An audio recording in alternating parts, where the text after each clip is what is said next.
The Industrial Revolution by Caitlin Halsey and Jaley F7. Before the Industrial Revolution began, people worked in small workshops at home. Everything was done by hand. The Industrial Revolution in Great Britain began in the 1780s. It began for many reasons, one of which was food supplies increased due to expansion of farmland, good weather, improved transportation, and new crops. And because of that, population grew. Second, Parliament passed enclosure movement laws which forced peasants to move to towns, creating a labor supply. Third, Britain had money and resources readily available for the factories. Finally, British manufacturers found ways to transport goods to different outlets around the world. In the 18th century, Britain started manufacturing inexpensive cotton goods. This created a new industry, the cottage industry. New inventions allowed weaving to become faster during this time.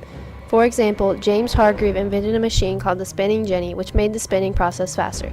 James Watt then created a way to use a steam engine to spin cotton. The steam engine was crucial for Britain's success. It increased the need for coal, and that in turn increased the need for iron. Britain's resources allowed for plenty of iron ore, and Henry Court was able to develop a new process called puddling, which used coal to burn away impurities in iron. After this, the British industry was booming. Without iron and coal, the Industrial Revolution could have not happened. Factories were also important for the revolution.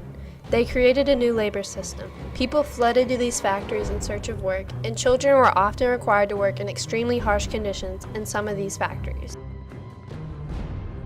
The iron industry was able to create new machines, especially that of trains. Richard Trevithick built the first steam locomotive. Railroads became popular because people needed a way to transport goods. The first railroad linked Manchester to Liverpool. Railroad expansion was huge to the economy. It created new jobs, it was less expensive transportation, and that led to lower priced goods, which then led to a larger market. The Industrial Revolution soon spread to the rest of Europe and also to North America. In Europe, governments encouraged industrialization, provided funds, and eventually railroads, roads, and canals were spread all across Europe. In North America, populations were growing in the United States, and such a large country called for a need for transportation. Thousands of roads and canals were made. Growing factories also created more labor. The industrial middle class and the industrial working class emerged from this drastically changed society. In Europe in 1750, the population was 140 million. By 1850, it had almost doubled to 266 million. Death rates declined due to better fed people, resistance to diseases, and famine was minimal. This population growth led to economic growth. However, it also led to pitiful living conditions. In the Middle Ages, there was a rise in commercial capitalism. This created an economic system called industrial capitalism, which was a system based on industrial production. This then created the working middle class. This class was made up of people who built factories, bought machines, and developed markets. As the revolution grew, these people became wealthier. These people had few difficulties during this time.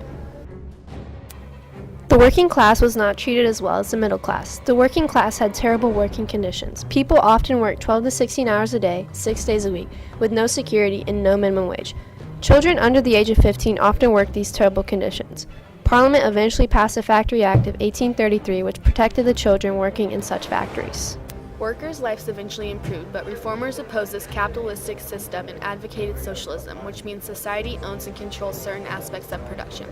People thought that this would allow wealth to be distributed equally. Socialists began writing books about this ideal society. In these societies, people's needs would be met by how workers use their abilities. The Industrial Revolution allowed for economic growth and population growth to happen. It also created many new inventions and machines. Without it, society wouldn't be the way it is today. Created using Powtoon.